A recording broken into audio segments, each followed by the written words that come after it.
नमस्कार दोस्तों, मैं अंकुर उपाध्याय स्वागत करता हूं आप सभी का एक बार फिर से अपनी नई वीडियो में। मतलब सब कुछ लाल निशान में है, सब कुछ। जितना संडे को डर लग रहा था उससे कई ज्यादा इन्वेस्टर्स को ट्यूसडे को डर लग रहा है। सैटरडे वॉर शुरू हुई थी, सैटरडे संडे में सब डर गए थे कि भैया बाजार गिरेगा। अच्छी बात ये थी कि आपको बाजार कितना गिरेगा ये दिख नहीं रहा था।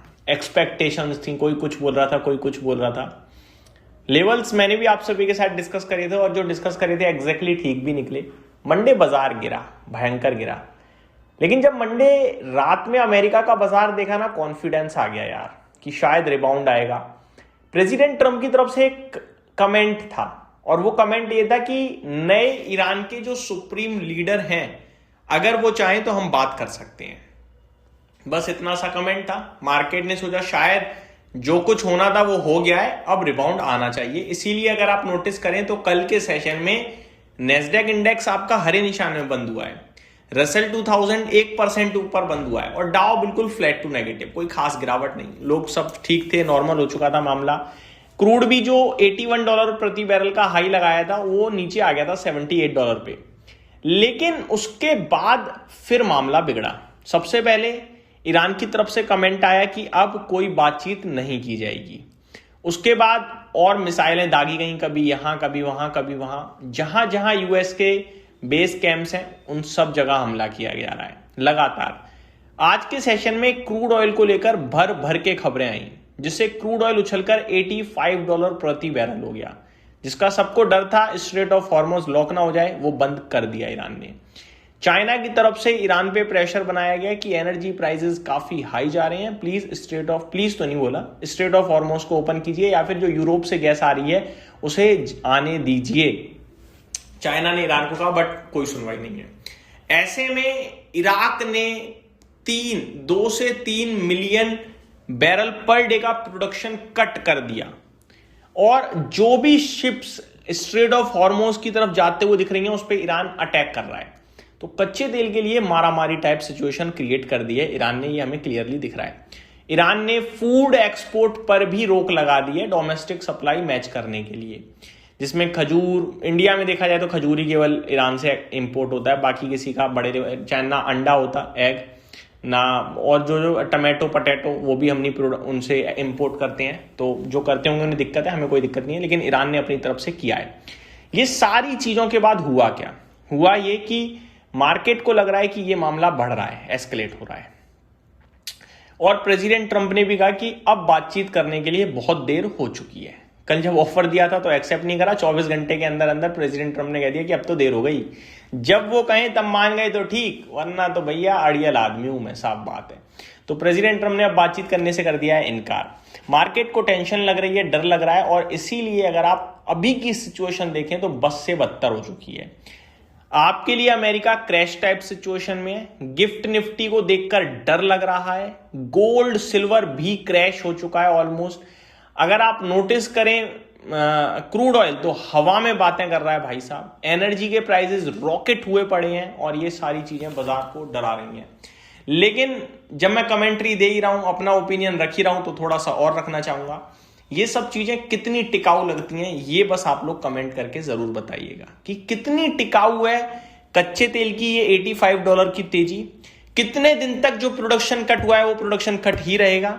कितने दिन ईरान स्ट्रेट ऑफ हॉर्मुज़ को बंद रखने में केपेबल रहेगा। ये सारी चीज आप अपने दिमाग से पूछ के अपना जवाब दे दीजिएगा।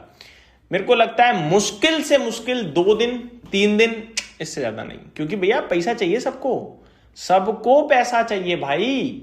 आप जंग कर रहे हो, अंधा पैसा खर्च होता है जंग में, सबसे ज्यादा पैसा। फाइनेंशियल रीढ़ की हड्डी टूट जाती है फाइनेंस लेवल पे, और ऐसे में आप अपनी कमाई रोक दोगे, कैसे काम चलेगा? तो जो लोग इस पैनिक में बेच गए ना, trust me you will regret, बड़े लेवल पे रिग्रेट करोगे, क्योंकि आपको सब समझ में आ रहा है, लेकिन डर से पोजीशन कटेगी। मैं आपको बता रहा हूं, डर से कटेगी। आपको समझ में आ रहा है कि भाई ज्यादा दिन स्ट्रेट ऑफ हॉर्मुज़ बंद नहीं रह सकता। आपको समझ में आ रहा है कि अमेरिका ज्यादा दिन तक ये लड़ाई को नहीं स्ट्रेच करेगा, खत्म कर देगा वो। आपको ये भी समझ में आ रहा है कि ये जो लोग प्रोडक्शन कट कर रहे हैं, बिना प्रोडक्शन के कैसे खर्चा चलाएंगे, जल्दी ही शुरू होगा सब कुछ। और $85 पे क्रूड टिक जाए, इतने उसके स्ट्रॉन्ग फंडामेंटल नहीं है। इस महामारी, इस मारामारी में हो सकता है 85 से $90 हो जाए, लेकिन टिकेगा नहीं भाई साहब। टिकने का भाव तो उसका $70 के नीचे ही है। अब मैं एक बार अपडेट देना चाहूंगा, वही जिन्हें देखकर डर लग रहा है, क्या करें, वीडियो बना रहे हैं तो अपडेट तो देनी ही पड़ेगी। कमोडिटी मार्केट दोस्तों आज बंद नहीं था, सेकेंड हाफ 5 बजे शाम से खुल गया है, तो इंडियन मार्केट में कमोडिटीज में उतना पैनिक नहीं है जितना कॉमेक्स पे मुझे दिख रहा था। तो मैं आपके साथ शुरुआत करना चाहूंगा कमोडिटीज से। गोल्ड 1,61,650 पे है, $4,500 सस्ता दिख रहा है। मैं कह रहा हूं उतना नहीं गिराइए। आप कॉमेक्स पे देखो $400 प्रति आउंस टूट गया है भाई साहब, 10% समथिंग की गिरावट ऑलमोस्ट अपने हाई से कल के। चांदी $12,500 नीचे है, 4-4.5% की गिरावट है, 2,65,900 पे ट्रेड कर रहा है, आप अगर नोटिस करें तो। ठीक है, आगे थोड़े बहुत और कमोडिटीज की बात करें अगर, तो कॉपर में आपके लिए लाल निशान है ही नहीं, हरा निशान है। अगर मैं आप सभी के साथ बात करूं एल्यूमिनियम, जिंक, लेड, निकल, ये फ्लैटिश टाइप है, कोई मूवमेंट नहीं है। अब बात करते हैं दोस्तों डरने वाली। सबसे पहले शुरुआत करना चाहूंगा अमेरिका के साथ। आज के सेशन में अमेरिका का बाजार अगर आप देखें, अब तो बहुत रिबाउंड आ गया भाई, 733 पॉइंट नीचे है। थोड़ी देर पहले 1100 पॉइंट तक टूट गया था डाउ जोन्स, अभी 720 पॉइंट नीचे है। नेस्डेक इंडेक्स 1.5% नीचे है, थोड़ी देर पहले 2% से ज्यादा नीचे था। S&P 500 में भी 1.25% की गिरावट है। गोल्ड में भी रिबाउंड आया है, $5130 पे आ चुका है, अभी $5,000 के पास पहुंच गया था। चांदी $83.4 पे आ चुका है, $80 के पास पहुंच गया था प्रति आउंस पे। कॉपर में 1.5% की गिरावट आपको देखने को मिल रही है। ब्रेंट 7% ऊपर है, $83.21 प्रति बैरल पे ट्रेड करता हुआ इस समय आपको दिख रहा है। बिटकॉइन में 68,000 का भाव दिख रहा है, $1,100 सस्ता है, 1.5% की गिरावट है। एथेरियम में 3% की गिरावट है और सोलाना में 2.5% की गिरावट है।